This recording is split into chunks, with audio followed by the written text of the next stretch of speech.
السلام عليكم ورحمة الله تعالى وبركاته. الجماهير الجزائرية تصنع الحدث في ملعب برناقي.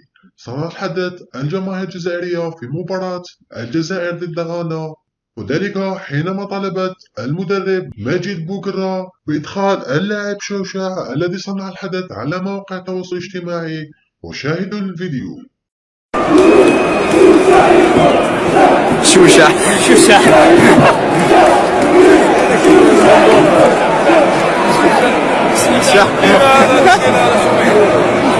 شوشة هذا رجال حكيم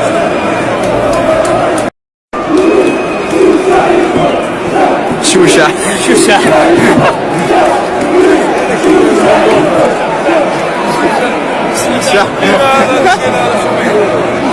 شوشة هذا رجال حكيم